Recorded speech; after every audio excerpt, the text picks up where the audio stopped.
I watched half of Tiger King. My wife watched it all. I guess I was not as intrigued with it as many others. I'd rather watch the 1980 Lakers than Tiger King. So that was Eric Musselman yesterday during the teleconference on National Signing Day. And Tommy, he happened to be listening this morning to us. He's listening. Coach Musselman's listening to us? Coach Musselman's listening to us rather than the other sports program up in Northwest Arkansas. How do we know this? Coach, Tommy's got to talk to you. Jenkins has gotten to talk with you. Is it really you? Can we confirm this is really Eric Musselman, head coach at the University of Arkansas? Well, I got to tell you guys, it's the first time I was like, I'm driving in to watch a little bit of film today, and I'm like, you know what? I've never looked up a call-in number and just kind of called in. So why don't I do that this morning? So that's what happened. I actually saw the number on Twitter and said, I'm gonna call in and see if they'll pick up my call. Well, we hope you don't regret it. I know better to call us or to watch Tiger King, which I guess you can answer that in about 10 minutes or so. Yeah, I'll wait till the interview's over, but I'm not a big Tiger King fan. That's for sure. I'd rather watch old MLB games on MLB Network or NBA TV and one watch a rerun than Tiger King. I find it semi-amusing for a few seconds, but the stupidity in it all becomes too much. Coach, I don't know if you could say we're cut from the same cloth, but you grew up in a time where I thought the NBA was at its peak in the 80s and 90s, and you mentioned that you'd rather watch the 80s Lakers than Tiger King. I'm right there with you. I mean, you think about some of the battles that they had with the Boston Celtics in that time. That's the greatest rivalry in the history of sports, the Boston Celtics versus the Los Angeles Lakers in the 1980s. Do you think the NBA is ever going to get back to a point like it was in the 80s and 90s where it was that entertaining and that fans just flocked to it as much as they did back then? Yeah, I mean, it's interesting because, that's kind of how I grew up. It was kind of the Knicks, the Celtics, the Lakers. My son's room, one of my sons growing up was all Lakers stuff with autographed jerseys, and the other was a Celtic room. But now when I talk to recruits or players, you ask them, who's your favorite team, and they'll say things like whoever Kevin Durant's playing for. And so it's just become more of a superstar, follow a certain player, and it used to be, you would kind of go with the team and stick with the team no matter who was on it. So certainly a changing times in how people look at the NBA. And the really interesting thing is when my dad was coaching the Cleveland Cavaliers, and I was in high school, I was in 10th, 11th, and 12th grade during that time frame that my dad was with the Cavs, I used to take blocks of tickets, meaning hundreds, pass them out at the school because the attendance wasn't very good. And then all of a sudden the NBA just changed. And really it was probably Bird and Magic that because at one point the NBA didn't draw very well at all. Tape delay, yeah. And then it turned into the most popular sport, and you couldn't get a ticket to an NBA game, and but for a time there, it was struggling, and certainly David Stern did a lot with changing and promoting and turned it into a worldwide game. Coach, we played a lot of clips from your teleconference yesterday afternoon about the signing class and the 3 players that are signed yesterday. You got a couple more that are going to sign. I think that your team has the biggest chance, maybe of one of the teams in the country, to look more different this year versus next year just because of the size you've added. I know you said you're on your way to watch film. You've made mention you're trying to find ways to utilize these big guys you didn't have at all to utilize this last year.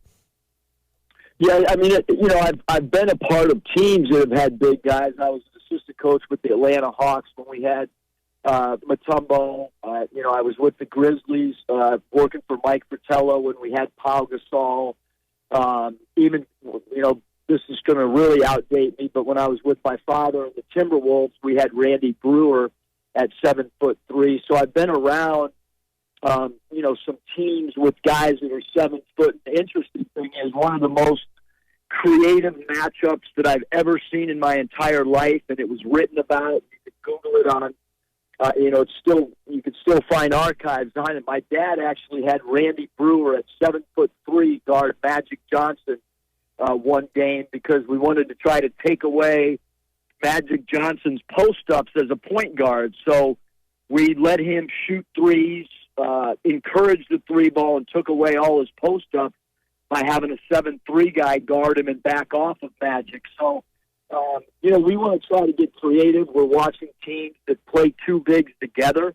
Right now, that's one of our projects that we're doing.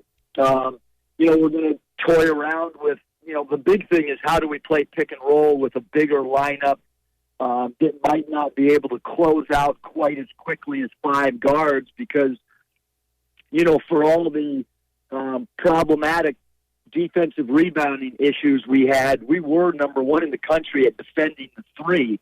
And so when you get bigger, defending the three and extending your perimeter defense, you become a little bit more vulnerable. So, and statistics are telling you now that the three ball is as important as anything. So we're going to have to work with some of our bigs because we don't want to lose. One of the things that we did better than anyone in the entire country defending that three ball line. So a lot of things that we're going to have to explore, and then not having the guys, right now, makes it a little bit more difficult because we will have so many new faces. Coach Eric Musselman with us here on the Morning Rush. Coach, you mentioned something during the season last year talking about your philosophy when it comes to your roster construction. And you said you typically like to have 3 or 4 guys that are ineligible to play in a development year so there's not bickering about playing time in the locker room. Coach, the roster in its current state right now, every single one is going to be eligible. Is it fair to assume, based on what you said during the season, that the roster is going to look different heading up to this season?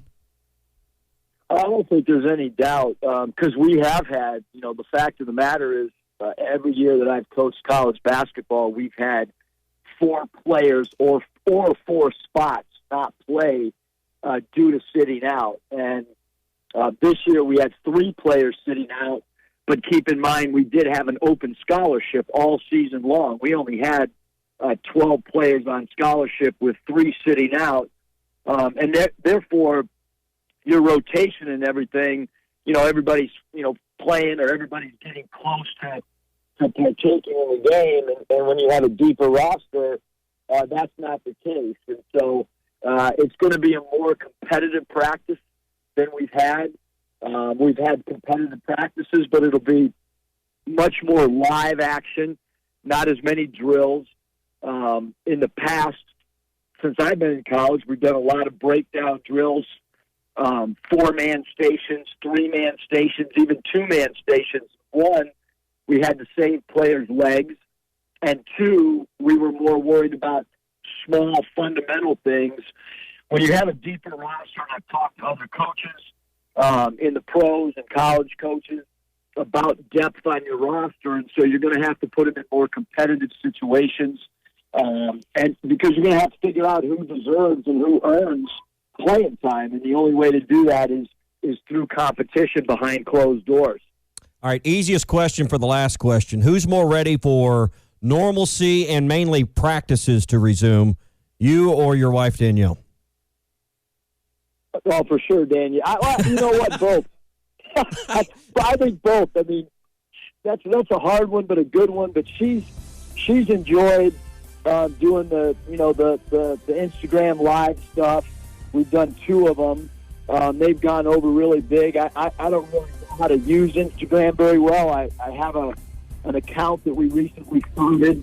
But you know what? It's cool to be able to spend time, with your family in kind of what a normal life would be. Because we'd be on the road right now. I mean, I think about all this transfer stuff that's gone on and how active we've been in that transfer market. And to think that most of those guys, or a lot of them, we would have gone and visited. And that time now, has been spent, having breakfast and dinners and even lunches with my wife and my son Michael and my daughter Mariah. So that with every negative, there should always be a positive that you can come out of any situation. Coach, we appreciate you spending some time with us this morning. How we do? Is this your official endorsement of the Morning Rush? Yeah, it's honestly, I did want to see as I was pulling out. I said, you know what, I'm going to try this call-in number and see if they really pick up or if they just put you on hold or how does this really work. So my first official call-in due to the virus of boredom. So I appreciate you guys putting me on. I didn't know if you were going to tell me that I had to call back tomorrow or say, we don't have time today. If you want to try calling back on Tuesday or Wednesday or something. Well, head coaches go to the front of the line, I guess, around here. So, all right, thanks for listening. Let's chat again soon. Call anytime. Thanks, you guys. Appreciate you having me on.